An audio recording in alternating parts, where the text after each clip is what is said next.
Tony और कोनी दो लड़के थे जो बचपन से ही एक साथ बड़े हुए थे। उनका दोस्ताना इतना गहरा था कि लोग उन्हें जुड़वा भाई समझते थे, भले ही वे बिल्कुल अलग दिखते थे। टोनी का चेहरा हमेशा हंसता रहता था और कोनी थोड़ा गंभीर, लेकिन दोनों के बीच का बंधन अनमोल था। इन दोनों का सबसे बड़ा शौक था मछली पकड़ना।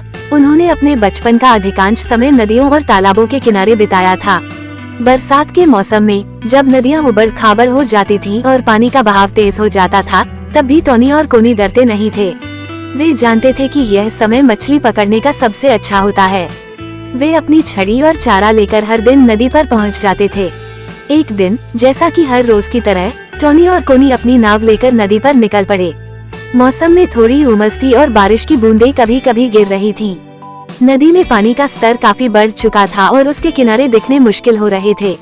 शुरुआत में सब कुछ सामान्य लग रहा था। उन्होंने कुछ मछलियां पकड़ी और खुश होकर बातें कर रहे थे, लेकिन अचानक नदी के प्रवाह में एक बड़ा बदलाव आया। एक विशाल लहर आई और उनकी नाव को बहा ले गई। नाव नियंत्रण से बाहर हो गई और वे दोनों नदी के बीचों बीच फंस गए। उनके पास कोई दिशा नहीं थी कि वे कहां जा रहे थे और चारों ओर सिर्फ पानी ही पानी था। नदी का प्रवाह उन्हें दूर दूर तक बहा ले गया। टोनी और कोनी अब घबराए हुए थे। उन्हें महसूस हुआ कि वे नदी में खो गए हैं। कोई दिशा नहीं थी, कोई रास्ता नहीं था और आसमान पर बादल छाए हुए थे जिससे सूरज भी दिखाई नहीं दे रहा था।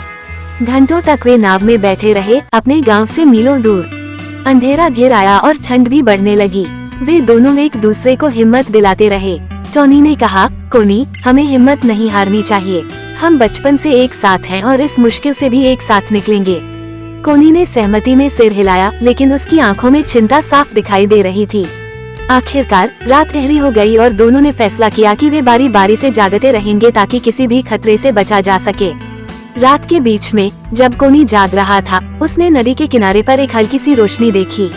ये रोशनी शायद किसी दूरदराज के गांव की थी। उसने तुरंत टोनी को जगाया और दोनों ने उस दिशा में नाव को मोड़ने का प्रयास किया, लेकिन नदी का प्रवाह तेज था और उन्हें किनारे तक पहुंचने में काफी मुश्किल हो रही थी। फिर भी उन्होंने हिम्मत नहीं हारी। धीरे धीरे वे किनारे की ओर बढ़ते गए।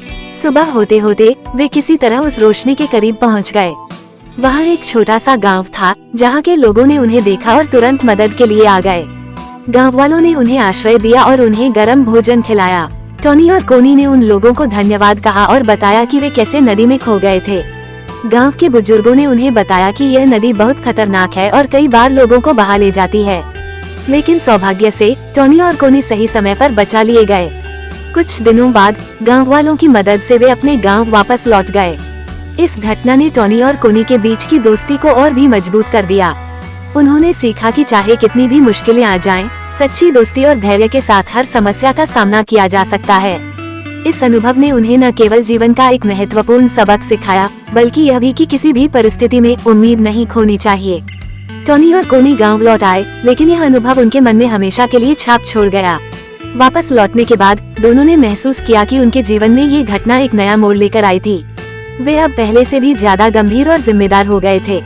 गांव में लौटने पर उन्होंने देखा कि गांव वाले उनके लिए कितने चिंतित थे। उनके परिवार और दोस्तों ने उन्हें गले लगाया, उनकी सलामती के लिए भगवान का धन्यवाद किया। इस घटना ने टोनी और कोनी को यह महसूस कराया कि उनके जीवन में लोगों की कितनी अहमियत है। लेकिन उनके दिल में एक और बात गहरी हो गई थी, उस अनजाने गांव के लोगों की मदद। उन्होंने सोचा कि अगर वे गांव वाले उस दिन वहां न होते तो उनका क्या होता। इस विचार ने उन्हें बहुत प्रभावित किया। टोनी और कोनी ने तय किया कि वे भी कुछ ऐसा करेंगे जिससे वे दूसरों की मदद कर सके, जैसे उनके साथ हुआ था।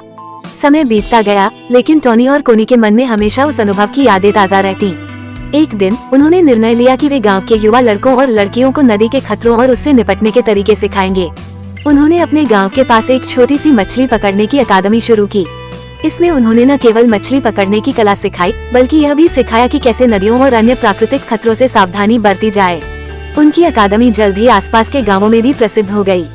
लोग दूर दूर से अपने बच्चों को उनके पास भेजने लगे। टोनी और कोनी ने इस काम में अपनी पूरी जान लगा दी। वे बच्चों को सिखाते कि कैसे आपातकालीन स्थितियों में धैर्य बनाए रखना चाहिए और कैसे एक दूसरे की मदद करनी चाहिए। इस बीच टोनी और कोनी ने अपने मछली पकड़ने के हुनर को भी और निखारा। वे दोनों अब अपने इलाके के सबसे कुशल मछुआरे माने जाते थे। उन्होंने अपने गांव के विकास में भी योगदान देना शुरू किया। वे अपने अनुभवों को दूसरों के साथ साझा करते, जिससे गांव वालों का जीवन सुरक्षित और खुशहाल बन सके। कुछ वर्षों बाद जब उनके गांव में एक बार फिर भयंकर बाढ़ आई, तो टोनी और कोनी ने अपने गांव को सुरक्षित रखने का बीड़ा उठाया। उन्होंने गांव वालों को सुरक्षित स्थानों पर पहुंचाया, बाढ़ से लड़ने के तरीके सुझाए और कई लोगों की जान बचाई। इस घटना के बाद उन्हें पूरे इलाके में एक हीरो के रूप में देखा जाने लगा। लोग उनकी प्रशंसा करते नहीं थकते थे, लेकिन टोनी और कोनी के लिए ये सब केवल उनकी दोस्ती और उस दिन के अनुभव की देन था जिसने उन्हें इतना कुछ सिखाया। उनकी कहानी अब गाँवों में एक प्रेरणा के रूप में सुनाई जाती है। टोनी और कोनी ने ये साबित कर दिया कि सच्ची दोस्ती और सही दिशा में प्रयास करने से हर मुश्किल का सामना किया जा सकता है। उन्होंने अपने जीवन का उद्देश्य केवल मछली पकड़ना नहीं, बल्कि दूसरों की मदद करना बना लिया था। इस तरह टोनी और कोनी ने न केवल अपने गांव बल्कि पूरे इलाके में एक नई मिसाल कायम की। उनकी दोस्ती की यह कहानी हमेशा याद रखी जाएगी, जो ये सिखाती है कि चाहे कितनी भी बड़ी मुश्किल क्यों न हो, अगर हिम्मत, धैर्य और एक सच्चे दोस्त का साथ हो तो सब कुछ संभव है।